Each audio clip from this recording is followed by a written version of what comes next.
மகாலட்சுமி அருளைப் பெற்று செல்வ வளத்துடன் வாழ்வது எப்படி? யோகம் தரும் ஏலக்காய் கிராம்பு மாலை வழிபாடு. செல்வ வளமும் சுபிட்சமான வாழ்க்கையும் அமைய மகாலட்சுமி தேவியின் அருள் மிகவும் அவசியம். ஆனால் பலருக்கு வாழ்க்கையில் ஏதாவது ஒரு தடை தொடர்ந்து ஏற்பட்டு பணவரவு இருந்தாலும் அது நிலைக்காமல் போகிறது. உங்களுக்கும் பணப்பிரச்சனைகள் தொடர்கிறதா? எதிர்பாராத செலவுகள் அதிகமாக உள்ளதா? கையில் பணம் தங்காமல் போகிறதா? எந்த நல்ல காரியமும் தடைபடுகிறதா? எனக்கு மட்டும் ஏன் யோகம் இல்லை என்று மனவேதனை அடைகிறீர்களா? அப்படியானால் ஆன்மீக மரபில் கூறப்படும் இந்த எளிய ஏலக்காய் கிராம்பு மாலை வழிபாட்டை நம்பிக்கையுடனும் பக்தியுடனும் செய்து பாருங்கள்.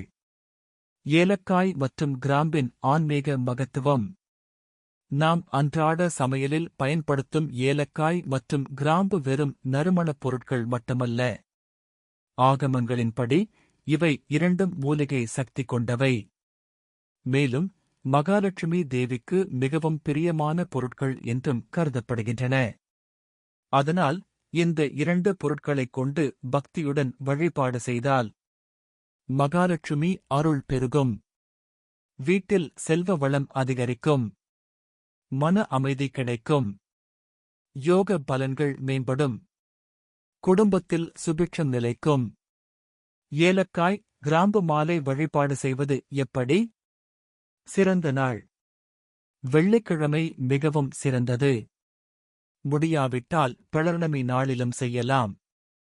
1. பூஜை தயாரிப்பு. வீட்டில் வழக்கமாக செய்யும் பூஜையை முதலில் முடிக்கவும். பிறகு 5 முகம் கொண்டு குத்துவிளக்கை பூஜையறையில் தனியாக வைத்து மஞ்சள், குங்குமம் இட்டு அலங்கரிக்கவும்.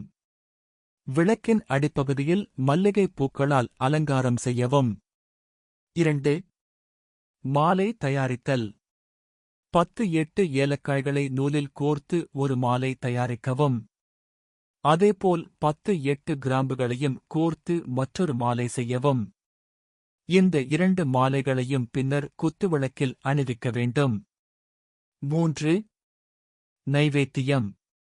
ஒரு தட்டில் காய்ந்த திராட்சை, ஒரு மாதுளம் பழம், 5 நெல்லிக்கனிகள் வைத்து நைவேத்தியமாக சமர்ப்பிக்கவும்.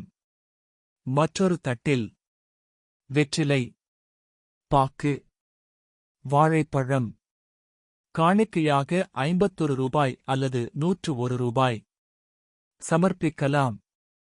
4. தீபம் ஏற்றும் நேரம். கீழ்க்கண்ட நேரங்களில் ஏதேனும் ஒரு நேரத்தை தேர்ந்தெடுக்கலாம். காலை 6 முதல் 7, மதியம் 1 முதல் 2, இரவு 8 முதல் 9. 5. பூஜை முறை. ஏலக்காய் மற்றும் கிராம்பு மாலைகளை குத்துவிளக்கில் அணிவிக்கவும். மகாலட்சுமி ஸ்லோகங்களை பக்தியுடன் ஜபிக்கவும். குத்துவிளக்கின் 5 முகங்களிலும் தீபம் ஏற்றவும். மனமார மகாலட்சுமியை தியானித்து வழிபடவும். எத்தனை வாரங்கள் செய்ய வேண்டும்? இந்த வழிபாட்டை தொடர்ந்து 21 வெள்ளிக்கிழமைகள் பக்தியுடன் செய்தால் மகாலட்சுமியின் அருள் பெருகும். வீட்டில் செல்வ வளம் அதிகரிக்கும். குபேர யோகம் உண்டாகும். பணவரவு நிலையாகும். மன அமைதியும் குடும்ப நலனும் மேம்படும் என்று சாஸ்திரங்களில் கூறப்படுகிறது. கூடுதல் குறிப்புகள். மாலையின் நறுமணம் குறைந்தால் புதிய மாலை தயாரித்து பயன்படுத்தலாம். வெள்ளிக்கிழமை செய்ய இயலாதவர்கள் பௌர்ணமி நாளில் செய்யலாம்.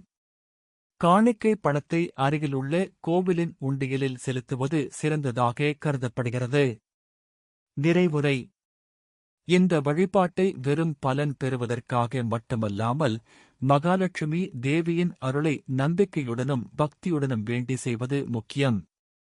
உண்மையான பக்தி, நல்ல எண்ணம், தர்மமான வாழ்க்கை மற்றும் இறை நம்பிக்கையுடன் இந்த வழிபாட்டை மேற்கொண்டால் மகாலட்சுமியின் அருள் கிடைத்து செல்வ வளம், மன அமைதி, குடும்ப ஒற்றுமை மற்றும் சுபிட்சமான வாழ்க்கை அமையும் என்று ஆன்மீக மரபுகள் கூறுகின்றன.